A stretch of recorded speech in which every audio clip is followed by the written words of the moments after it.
አርቲስት ቴዎድሮስ ካሳሁን ቴዲ አፍሮ ብሔር ተኮር ስርዓቱ እንዲቀየር በድጋሚ ጥሪ አቅርቧል። በአርሲው የንጹሃን ግድያ ላይ የወጡ መግለጫዎችም ትኩረታችን ናቸው። ጠቅላይ ሚኒስትር አብይም ባንዳዎች ጋር ፍልሚያ ይጠብቀናል ብለዋል። ዝርዝሩን እንመለስበታለን። በአጼ ምኒልክ ሐውልት ስር የአበባ ጉንጉን ስላስቀመጡት ፕሬዝዳንት ታዬ አጽቀሥላሴ ጉዳይም ተጨማሪ መረጃ ይዘናል። ኢራን በዚህ ሰዓት ምን እየተከናወነ ይገኛል?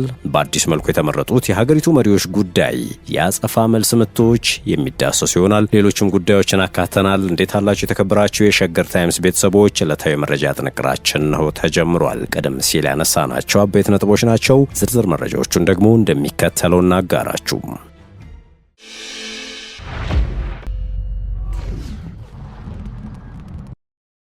ወደ ቀዳሚ ጉዳያችን እናምራ።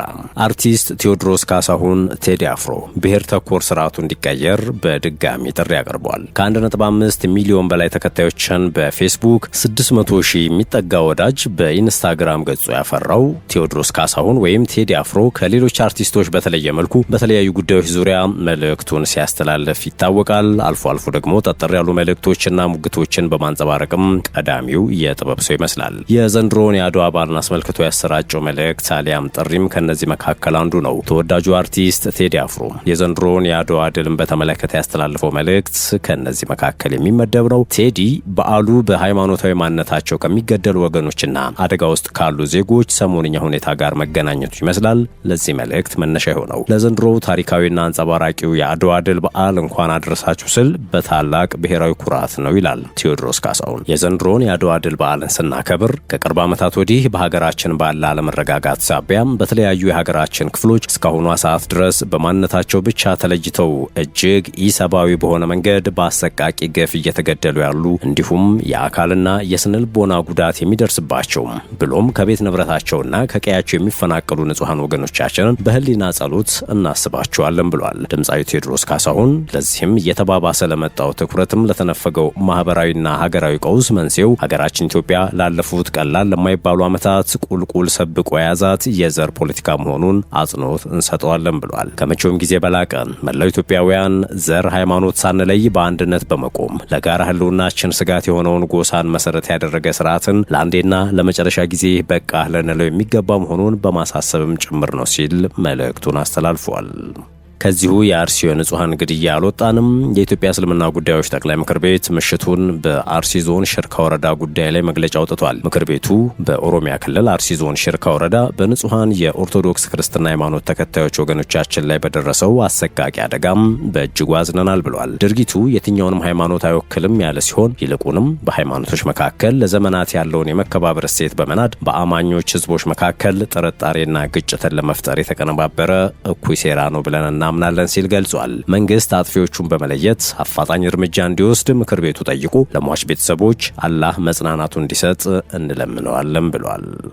ከዚሁ በአርሲ ከተፈጸመው የንጹሃን ግድያ ጋር በተያያዘ ቅዱስ ሲኖዶስ በበኩሉ ድርጊቱ በሃይማኖቶች መካከል ግጭት ለመፍጠር የታለመ ነው ሲል አውግዞታል። በምስራቅ አርሲ የተፈጸመው የንጹሃን ግድያ ለዘመናት የዘለቀውን የሃይማኖቶች ተከባብሮ የመኖር እሴትን ለመናድ የታለመ ነው ሲል የኢትዮጵያ ኦርቶዶክስ ተዋሕዶ ቤተክርስቲያን ቋሚ ሲኖዶስ ድርጊቱን በጽኑ አውግዟል። በምስራቅ አርሲ ሀገረ ስብከት በተለያዩ ወረዳዎች በኦርቶዶክሳውያን ላይ እየተፈጸመ ያለው ጥቃት በአዲስ መልክ ቀጥሎ የ21 ንጹሃን ወገኖች ህይወት በግፍ ማለፉ ቋሚ ሲኖዶስ በመሪር ሐዘን ገልጿል። ኦርቶዶክሳውያን በየትኛውም የሀገሪቱ ክፍል በነጻነት የመኖርና ስርዓት አምልኮ የመፈጸም ህገ መንግስታዊ መብታቸው ሊከበር ይገባል ያለው ቋሚ ሲኖዶሱ የፌዴራልና የክልሉ መንግስት እርምጃዎች በአፋጣኝ እንዲወሰዱ አሳስቧል። መግለጫው አክሎም በምስራቅ አርሲ ሀገረ ስብከት በተደጋጋሚ እየተፈጸመ ያለው ሞትና መፈናቀልም ኦርቶዶክሳውያን ልጆቻችን በየትኛውም የሀገራችን ክፍል በነጻነት ሰርተው የመኖርና ስርዓት አምልኮ የመፈጸም ህገ መንግስታዊ መብታቸውን የሚጋፋ በመሆኑ የክልሉና የፌዴራል መንግስት ጉዳዩን በልዩ ሁኔታ ተከታትለው አፋጣኝ መፍትሄ እንዲሰጡበት ቋሚ ሲኖዶስ በጥብቅ አሳስቧል። እንዲሁም ለተፈጸመው ግፍ አፋጣኝ ፍትህ እንዲሰጥና ገዳዮች በህግ እንዲጠየቁ የዜጎችን ደህንነትና ንብረት የማስጠበቅ የመንግስት ተግባርም ተጠናክሮ መቀጠል አለበት በማለት የሀገር ሰላምና የቤተ ክርስቲያን አንድነት አብይ ኮሚቴ ከመንግስት ጋር በመነጋገር ዘላቂ መፍትሄ እንዲያመጣ ቋሚ ሲኖዶስ አሳስቧል። ቋሚ ሲኖዶስ መግለጫውን ባወጣበት ወቅት የተገደሉት የንጹሃን ቁጥር 21 እንደሆነ የገለጸ ሲሆን ከዚያ በኋላ በድጋሚ በተፈጸመ ግድያ የንጹሃን ሟቾች ቁጥር 28 መሆኑን ከተለያዩ የመረጃ ምንጮች መመልከት ችለናል።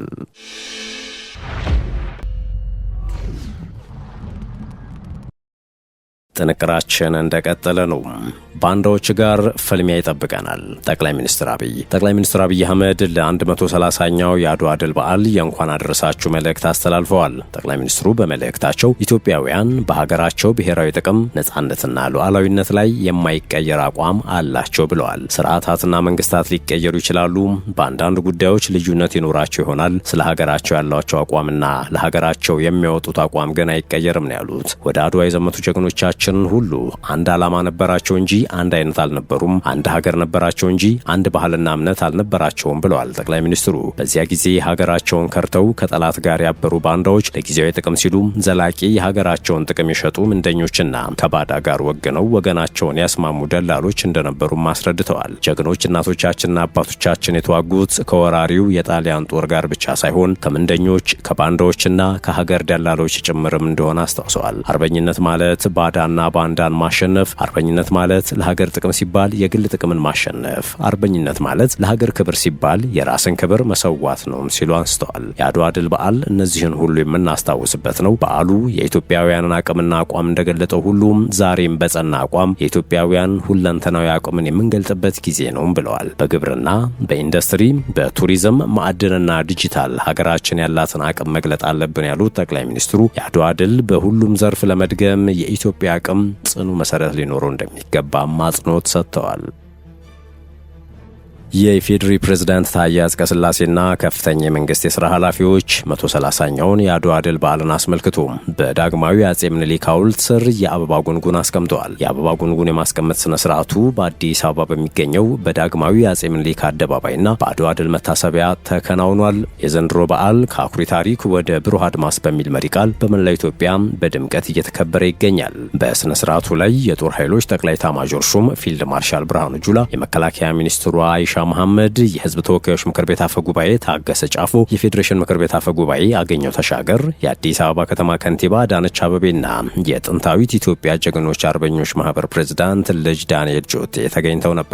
በተጨማሪም የፌዴራል ፖሊስ ኮሚሽነሮች፣ የቀድሞ የፌዴሪ ፕሬዝዳንቶች፣ አባት አርበኞችና የአዲስ አበባ ከተማ ነዋሪዎች በተገኙበት በዚህ መርሃ ግብር የኢትዮጵያ ሉዓላዊነት ያስከበሩ ጀግኖች አባቶችና እናቶች ታሪክ ተዘክሯል። ፕሬዝዳንት ታዬ አጽቀሥላሴና ሌሎች ከፍተኛ ባለስልጣናት የአበባ ጉንጉን በማስቀመጥ ለጀግኖቹ ያላቸውን ክብር ገልጸዋል።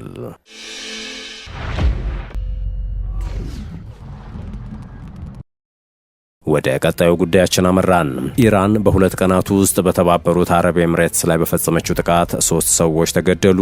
ኢትዮጵያዊና ኤርትራውያንን ጨምሮ የተለያዩ ሀገራት ዜጎችም ጉዳት እንደደረሰባቸው ታወቀ። የኤምሬትስ መከላከያ ሚኒስቴር እንዳለው ጥቃቱ ከተጀመረበት ቅዳሜ ዕለት አንስቶ ከ700 በላይ ሚሳኤሎችና ከ500 በላይ ድሮኖች ወደ ግዛቱ ከኢራን ተወንጭፏል። ከእነዚህ መካከል አብዛኞቹ ሲከሽፉ፣ የተወሰኑት በመኖሪያና በስራ አካባቢዎች እንዲሁም ባህር ላይ አርፈዋል። በሰው ላይ ጉዳት ደረሰው በቀጥታም በጥቃቶቹና ሲከሽፉ በሚፈጠር ስብርባሪ መሆኑ ተገልጿል። ገልፍ ኒውስ እንደዘገበው በጥቃቱ ሕይወታቸው የጠፋው 3 ሰዎች የፓኪስታን፣ የኔፓልና የባንግላዴሽ ዜጎች ናቸው። በተጨማሪም ኢትዮጵያዊና ኤርትራዊ ያሉበት 58 የተለያዩ ሀገራት ዜጎች ቀላል ጉዳት ደርሶባቸዋል። በአሜሪካና እስራኤል ጥቃት የተፈጸመባት ኢራን የአሜሪካ የጦር ሰፈር ባለባቸውና የአሜሪካ ወዳጅ በሆኑ የባህረ ሰላጤው ሀገራት ላይ የአጸፋ ጥቃት እየፈጸመች ነው። ከዚሁ ከመካከለኛው ምስራቅ ውጥረት ጋር በተያያዘ ፕሬዝዳንት ትራምፕ ከአዲሶቹ የኢራን መሪዎች ጋር ለመነጋገር መስማማታቸውን አስታውቀዋል። የአሜሪካው ፕሬዝዳንት አያቶላህ አሊ ሐሜኒን ጨምሮ በርካቶቹ የኢራን አመራሮች ከተገደሉ በኋላ ከአዲሶቹ አመራሮች ጋር ለመነጋገር መስማማታቸውን ገልጸዋል። አዲሱ የኢራን አመራር ከአስተዳደራቸው ጋር ለመነጋገር እንደሚፈልግና እሳቸውም ይህንን ለማድረግ እቅድ እንዳላቸው ተናግረዋል። መነጋገር ይፈልጋሉ፣ እኔም ለመነጋገር ተስማምቻለሁ፣ ስለዚህ አነጋገራቸዋለሁ ብለዋል ትራምፕ።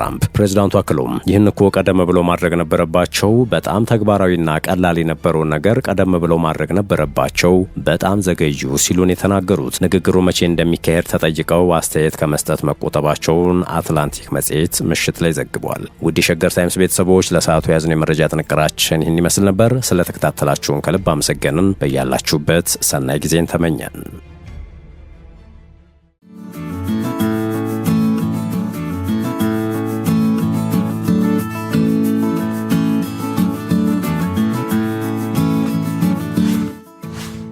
ሸገር ታይምስ ሚዲያን ሰብስክራይብ በማድረግና ደወሉን በመጫን ይከተሉን።